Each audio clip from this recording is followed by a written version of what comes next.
Hello, RWorld, and welcome back to RWorld Talk. We have a special treat for you all this morning. We are here with Elliot Eisenberg, also known as the Bowtie Economist, that hopefully all of you have just seen to Realtor Revolution. Elliot, welcome. Thank you for being with us. It's a pleasure to be here. Thank you so much. Thank you. So let's talk about you a little bit. Let's kick it off. Where did you get the name Bowtie Economist? Is this self-proclaimed, or is there some sort of a story behind it? No, it's self-proclaimed, but I began wearing bow ties, maybe now 20 years ago or so. Okay. 21 years ago. I always wanted to wear them, and I was told I'm too tall, they won't look good on me, they'll exacerbate my length or height or whatever. But at one point I said, I'm already getting like 30, 35. I got to get on with life. I want to wear the damn bow tie. Okay. And I wore it, and I've been wearing it ever since. Well, it looks good on you. Thank you. I got a question that everybody wants to know. Are they clip-on, or you do it on time? Oh, they're real. You can tell they're real almost always if the middle is a little twisted. Okay. If it's perfect, it could be legit, but odds are it's fake. So nobody's that good. You have to really work it hard to get it perfect in the middle. Okay. Anthony Acevedo says that your idol is Bill Nye the Science Guy. What's going on? Sort of, kind of. He's a little frenetic and gets excited and talks a lot like this and moves around a lot. Okay. So yeah, there's some of that. Absolutely. Okay. Well, we see you emulate that quite a bit when you're on stage. Thank you. I was going to wear a bow tie today, but I didn't know if I'd be breaking any sort of like trademark rule or something. So now you know what, that you didn't do. Okay. And I do as well know how to tie a bow tie. So I knew the answer to that question already just by looking at it, but we had to go there. Cool. Let's talk about the real estate market. Okay. And we'd like to know, tell us three positive things or three positive words that you think can describe the current real estate market right now. Okay, new starts. Three words, more than 3 words, but 3 things. Sure. One, new housing starts are terrific. They're back at pre-COVID levels, and new home sales are good. So for realtors, chase down builders. They've got inventory to sell. That's great. 2, the fact that interest rates for homeowners is staying low because they've locked in these great rates, and now it's arguably golden handcuffs. Right. Has helped the economy. It's certainly delayed any recession, and maybe if we're lucky, eliminated the recession. Okay. So that's pretty good news. And the third thing is multifamily is right now really struggling. Okay. There's a lot of stuff going on there that's not ideal. So let's talk about that. What do you think is going on with multifamily that's not ideal? So multifamily in the long run is going to be terrific. There's a shortage of housing. We're not building enough housing. People want to move, and so on. So the demographics in the long run are fine, but in the short run, they're not. In the short run, a lot of people bought multifam structures, and they bought them with variable interest rates. Okay. Hoping they could raise rents. Gotcha. And then both of them went south. Rates went up. Vacancy rates also went up. And now on top of that, you've got a lot of multifam coming in. They were delayed because of COVID, and they couldn't get the parts or whatever, supply chain problems and so on. So you're talking new multifamily Right. starts. So we have nationally, there are 1 million units, multifam units, that are going to hit the market. Okay. So there's going to be need for a lot of absorption. So absorption is going to push down occupancy rates and push down rent prices, and cap rates are higher because interest rates are higher, pushing down values. So values are down, rents are down, interest rates are up, vacancy rates are up. It's a bad place for another year or so, but it will get better. You've just got to get through this time. Okay. So let's talk about something significant that could have a negative impact on our market besides the multifamily that we were just talking about. It's hard to think of something negative out there. The market's so tight right now. Inventory's so low. I looked at some national numbers before I came here, and new listings are down about 12%. New sales are down about 12%. Inventory is down 12%. You'd have to have a very large increase in inventory to have some negative shock. It's possible. Okay, this is my worst case scenario. Okay. And the worst case scenario is interest rates really come down fast or a lot, maybe over a while, but over a lot. And when this happens, let's say rates fall, now they're in the low 7s ballpark, and they go to low 5s, enough to really matter. Okay. This could cause a lot of people who have pent-up demand to move, but have said, okay, I don't want to go from a 4% mortgage to a 7.5%, but I'll go from 4 to 5.5. Okay. Because you got to move. Life goes on. You change jobs, you have octuplets, something happens. If you have enough of these people who have pent-up demand to move, all put their homes on the market at the same time, suddenly supply goes up quite a lot. Right. And that could push prices down. So, under the worst case scenario, lots of houses come on, maybe home prices fall 5%. I mean, this is not a lot, don't get me wrong, right, but that's about the worst thing that could possibly happen. I mean, on the other hand, we'd love to see a lot of new home construction going on, but we don't build enough homes to sort of even dent the lack of construction activity over the last 10, 12 years. Right. There's still millions of units underbuilt. We're still at a lack of buildable land down here in South Florida as well. There's absolutely that problem. They could solve that problem by letting us build up or tearing down some and replacing it with higher density. Okay. But it's so these are such politically charged arguments. Multifam, commercial, industrial, there you tear down, rebuild, no problem. Right. But single fam detached, I mean, that doesn't happen. Okay, so we were just talking about interest rates and the possibility that interest rates could come down substantially very quickly. What would it take in order for that to happen? Wow, that would take a lot of good things at once. Okay. Is it possible? Yes. Is it likely? No. Okay. No. So this is a very unlikely outcome. But imagine the war in Europe stops. Imagine Putin wakes up one morning and says, this is pointless. That would be one. Imagine another one. You've got a good imagination. Yeah, thank you very much. So oil prices suddenly come down and stuff like that. And imagine China, maybe they re-stimulate their economy a little bit to get growth a little better. So to guarantee that we don't have a recession, that would be a nice thing, all else equal. Inflation comes down here in the States, comes down rapidly. It's been coming down rapidly already, but it continues to come down rapidly.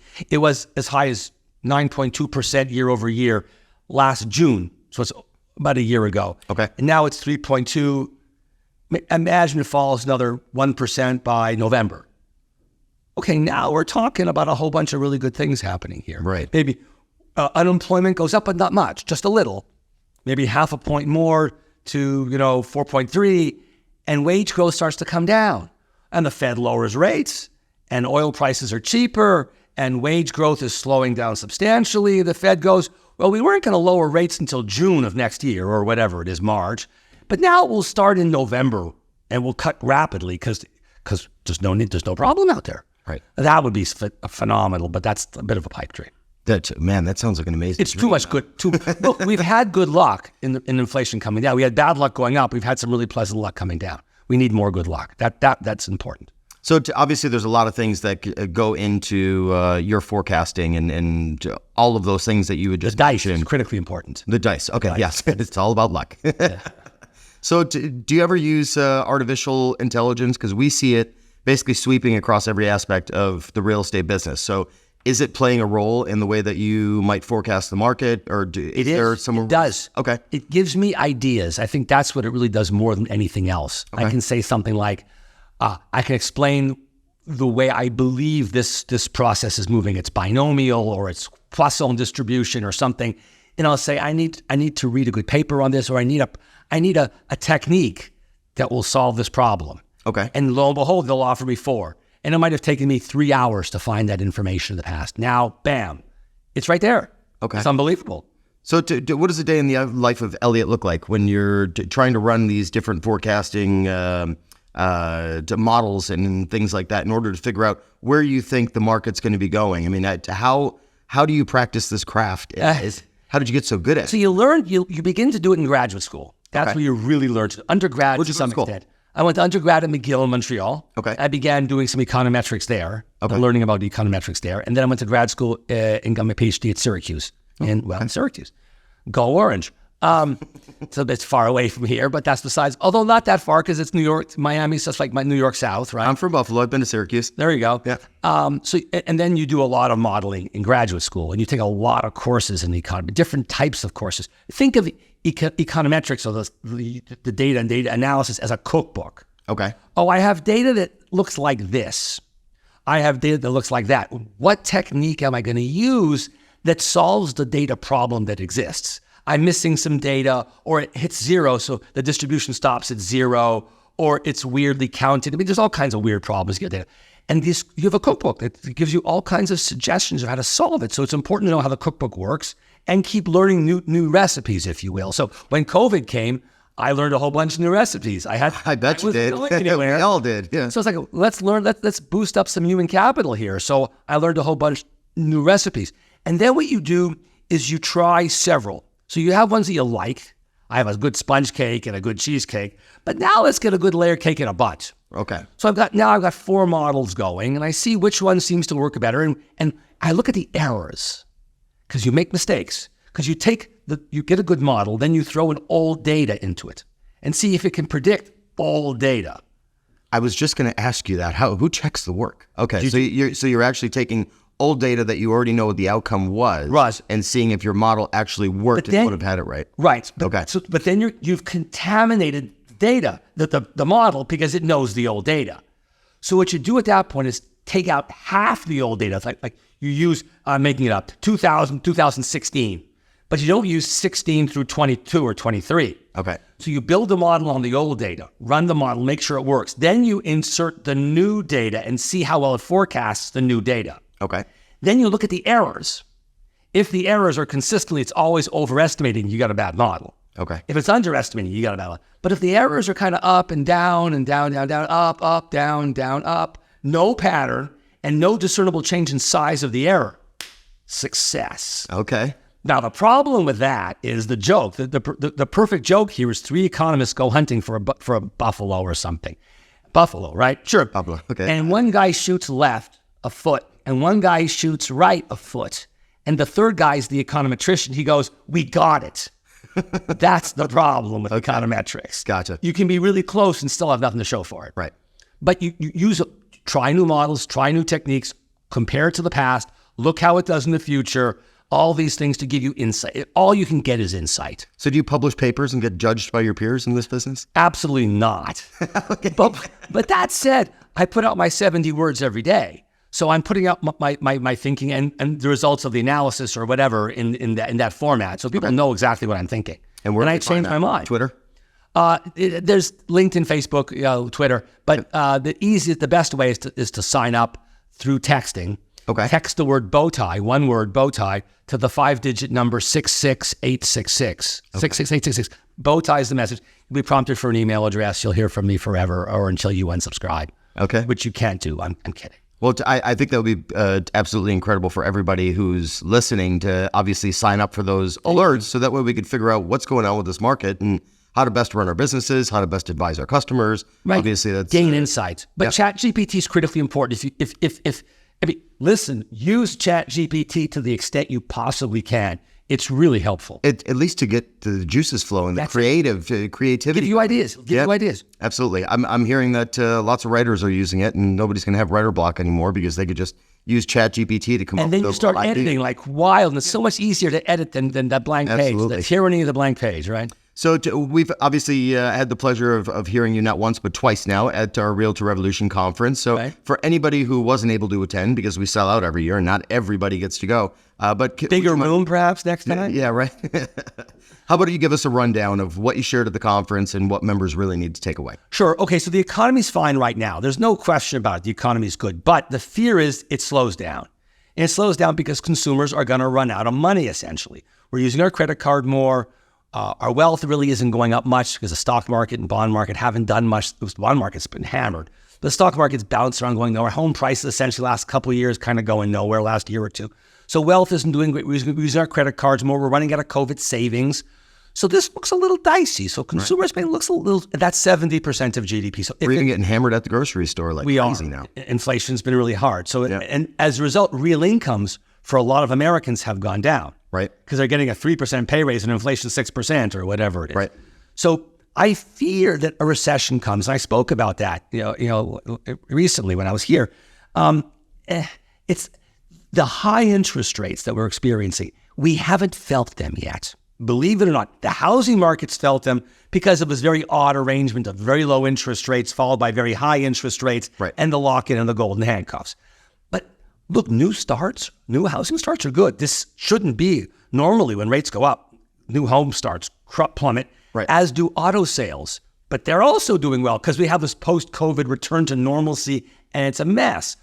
So the economy is doing well, but I think it slows down. I really see it. 24 is not going to be a great year. Now, what's important to know here is for realtors, it doesn't matter because realtors have already been hammered.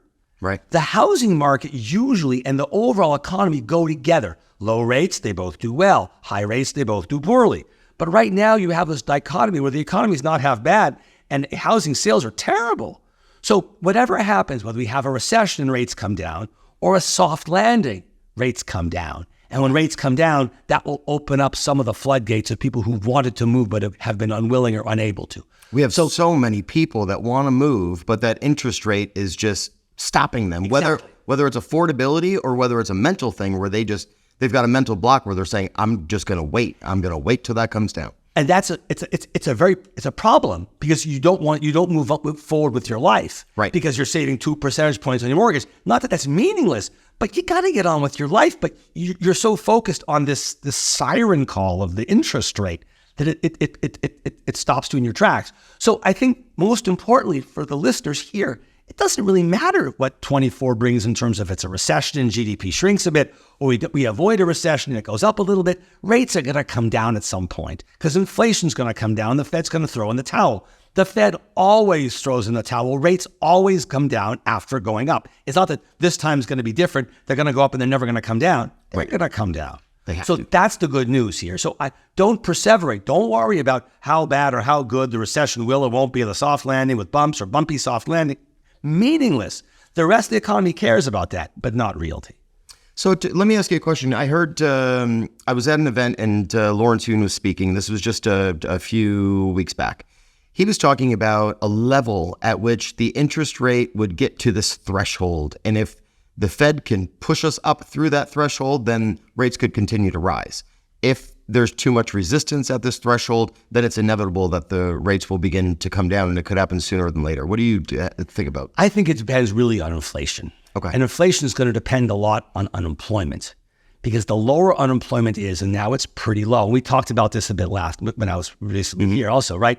Unemployment's low. When it's low, workers feel pretty good, and they feel juiced, and they go to their boss and say, I'd like an extra couple percent. Show them some love. When unemployment's high, workers are happy to get a job. Right.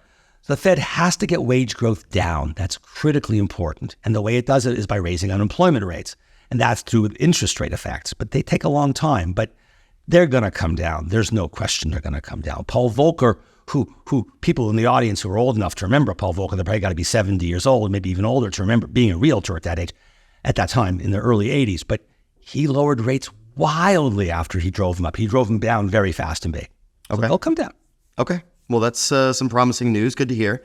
Let's talk about something else. Assuming that you've not entirely mastered your craft, which it sounds like you're pretty darn good at. You never master your craft, no. What do you call an economist with a forecast? The answer is wrong. Okay.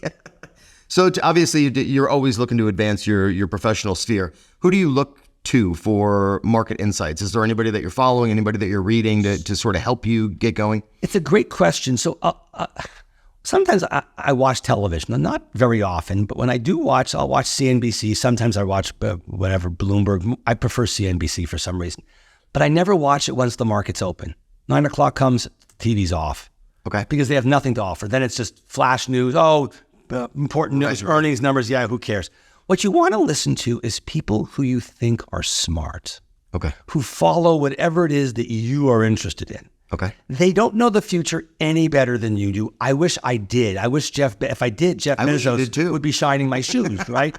But you want to hear what they're seeing and what they think that means. So maybe someone's on television, for example, who owns 100,000 homes. He's a CEO. You want their interpretation, right? Okay. They've got something to say. They have a pulse on a piece of the market I care about. That's valuable. So you're looking for people who have insights in some way without any prediction of the future. They give you a prediction. Okay, take it. It's worth something. Not a lot, but it's worth something.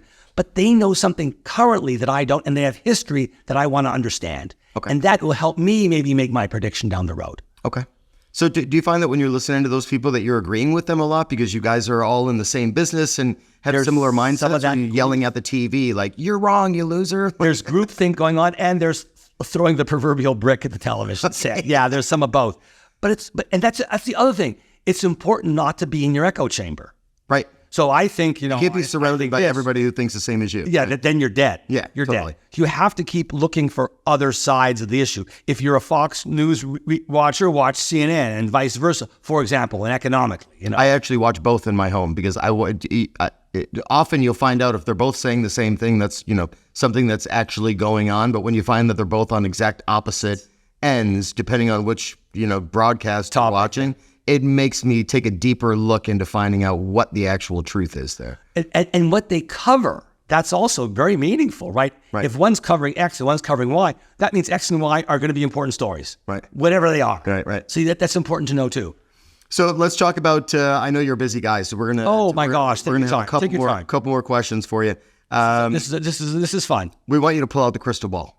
So where do you think, right now we've got, we're around $600,000 in basically Miami-Dade, Broward, Palm Beach County, so the whole Miami metro area, looking at about a $600,000 median sales price. So looking... And it's done well. It's done pretty well. It has done really well. So it's one of the best markets in the country over the last 18, 24 months. People have been building a lot of equity in a very short period of time. Let's look at next year, summer of 24, Broward County, Florida. Where do you think we're... Probably somewhere around 5% increase, I would guess. Oh, really? Nothing remarkable, but I think it continues to rise. People keep moving here less than they did before. Right. But it's hard to build. People coming from New York have lots of money. New Jersey, Pennsylvania, the normal conveyor belt states, Maryland, where I come from. It's a great place. So West Palm is popular. Miami's the whole area is popular. The whole tri-county. Big time. So you had just mentioned something, talking about the demand. So right before the pandemic, the numbers that I was hearing, 900 people a day moving to Florida. Then we get into the pandemic, it was 1,053. And they said 1,053 and 50% of those people were coming down here to South Florida. Right. So where are we looking at numbers-wise of people that are still moving here today? It's got to be much. I haven't looked. I don't know. So I can't lie and say it's 409. I don't know. But it's well down from what it was. It is. Okay. Because, the ability to work from home is reduced. Employers are no longer willing to cavalierly say, oh yeah, move and go to Miami or Boise or whatever it is, right? I've had clients that bought during the pandemic because they could work from anywhere in the world. And then the boss called them back to New York, and I had a few people that I had to sell and go back home. Right. Some people tell their boss to go home too. It goes both ways. I have friends who've done that. But yeah, so that's a bit of a problem, right? There's no question. There's still some people who can do it. We're also aging. The boomers are still retiring in droves. There's a number of years to go before the boomers are done turning 66, 67, 65. We still have 5 or 6 years to go on that conveyor belt. That's going to continue. So there's a lot of, and taxes are high in other states. We still have zero state taxes. Right. And unlike Texas, where income taxes are low, but property taxes are very high, here property taxes aren't all that high. Okay. Right. For if you live here full time, they're not high. Whereas in Texas, they're 2% of value, generally speaking. And we have the benefit of homestead. Right. So Florida continues to be a relative benefit. And the fact that people have moved here from New York, New Jersey, Pennsylvania, Maryland, and so on, that encourages more people to move here. And I'm a perfect example. I've convinced 2 of my friends to move down here and live near me. I keep telling them, it's great. It's great. You got it. You're living in New York City. Are you kidding me? You know what you can get for your money here? Right. No traffic, sunny weather and so on. Yeah. So you know what? There's one question that I ask everybody who's been on this podcast, and I'm going to ask you. Tell us about a little South Florida gem. Something that you absolutely love about living here. You had told me just before we came on that you're actually from Chevy Chase, Maryland. I am. And we talked about who was named first, Chevy Chase or Chevy Chase? It was the name of the city was first, and the actor named himself after the city I have no idea why. Okay. So you moved down to South Florida, absolutely love it here. You're telling everybody else to move here. What is it about South Florida that you fell in love with? It's the weather. I love the weather. Hurricanes, whatever. Nothing's perfect. Earthquakes, tornadoes, everyone's got something. Right. So that's fine. People are super friendly. People move here by choice. I meet people, where are you from? Oh, I'm from New York. I'm from Chicago, whatever. People aren't stuck here because they're here, because their family's here. They're people who've taken a choice, actively made a decision about their lifestyle, about their living, and moved here proactively to change something and fix things and make it better and nicer. So they're generally pretty happy. Right. So you get happy people, good weather. I happen to like humidity quite a lot too. Okay. So I land in the plane and I feel in the jetway that humidity, and I feel like a love blanket. I absolutely love it too. We're both from cold climates. Yeah. Buffalo and Montreal. I go to Colorado and I just my skin is just instantly dried, and as soon as I get back home, you just feel all the moisture come back to your body. Right. It's amazing. There's tons of restaurants near my house. I can walk everywhere I want. Yeah. Because I'm in a tall condominium, so there's lots of stores nearby. Right. It's phenomenal. I can walk everywhere. Oh my gosh, I should have moved here years ago. Right. Okay, so this is bonus round now because usually that's where we stop. But anybody who's sitting on the fence right now thinking about buying in South Florida, should they be waiting for those interest rates to come down? Or is that increase in property value going to make more sense than waiting for an interest rate to change? Generally speaking, I say buy the house. And it's almost always the case. Sometimes it's been cataclysmically wrong, but very rarely. In 2007, it was cataclysmically wrong, or 2008. I wasn't doing what I was doing then, so I'm off the hook in terms of giving bad advice. But normally it's, look, you're moving, you're getting older, you're having kids, you're getting married or divorced or single, the kids moved out, whatever it is, remarried. You want to get on with your life.